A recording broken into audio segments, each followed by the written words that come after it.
Regardez comme c'est beau, Paris. Waouh. J'adore cette architecture. Oh, le petit balcon, regardez. Hey, coucou tout le monde. Alors, je suis actuellement dans un hôtel pour un shooting et je pensais que ce serait une bonne idée de profiter de ce beau cadre pour vous parler aujourd'hui puisque c'est mon dernier jour de mon challenge, c'est mon 30e jour, ça y est, j'ai fini.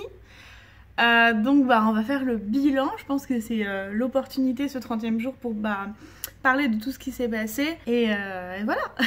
Alors déjà, première chose, je tiens à m'excuser puisqu'il y a un jour où je n'ai pas posté. Je sais, mais c'est pas de ma faute, j'avais filmé une recette de crêpes pour la Chandeleur, genre avec un petit peu d'humour et tout, un truc décalé. Et ma carte mémoire a pété un câble et m'a enlevé tous les fichiers que j'avais. Donc heureusement c'était pas des trucs irremplaçables non plus, mais je pars pour le montage et c'était pas possible, il y avait rien. Donc ce jour-là j'ai pas posté, mais tous les autres jours j'ai posté. Donc déjà premièrement je suis fière de moi.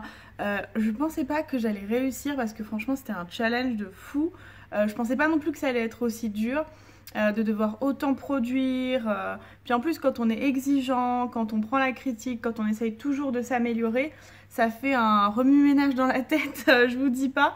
Donc voilà, j'essayais tous les jours de me remettre en question, de créer des nouveaux formats, de m'améliorer, de me dire ah hier c'était moins bien la musique, aujourd'hui c'est moins bien la façon dont je parle, enfin voilà.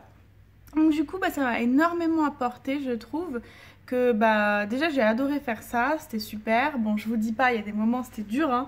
Genre vers le milieu, au bout de 15 jours, ça commençait à être chaud, surtout qu'il y avait des trucs que je pouvais pas arrêter non plus, comme les shootings par exemple, donc ou les rendez-vous et tout.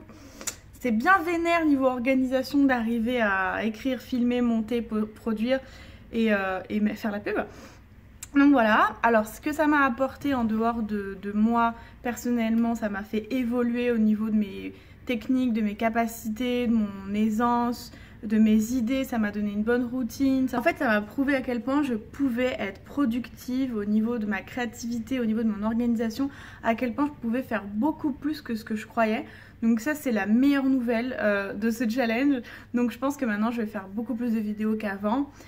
Parce que bon pas une vidéo tous les jours hein, mais voilà je vais essayer de faire le plus de vidéos possible en fonction du temps que j'ai en dehors de mes activités. En tout cas ça m'a apporté énormément d'activités sur ma chaîne YouTube, que ce soit des likes, des nouveaux abonnés ou des commentaires. J'étais trop contente de voir l'engagement s'augmenter, je suis super contente aujourd'hui, ça m'a motivée finalement. J'ai reçu des mails, des propositions et tout, enfin voilà, super cool. Je pense que je vais continuer sur cette lancée et je vous remercie vraiment beaucoup à ceux qui ont été là pendant tout le challenge, à ceux qui m'ont suivi et aux nouveaux arrivants aussi, je vous dis bienvenue et restez. Merci à tous ceux qui ont commenté mes vidéos, vraiment ça fait super plaisir. Ceux qui m'ont envoyé des messages aussi sur Instagram, je suis super contente de communiquer avec vous, c'est vraiment moi ce que je veux en fait, c'est pas faire des vidéos toute seule de mon côté, c'est qu'on puisse échanger après ça. Donc voilà, je vais continuer comme ça, j'ai plein d'idées de vidéos, notamment de culture, d'idées de sortie, donc voilà, des nouvelles vidéos de choses qui sont importantes pour moi et que j'ai pas encore pris le temps de faire. Donc si ça vous dit, abonnez-vous si vous n'êtes pas encore abonné, et si vous êtes déjà abonné, je vous dis à bientôt. Encore une fois, mille merci et on se voit bientôt.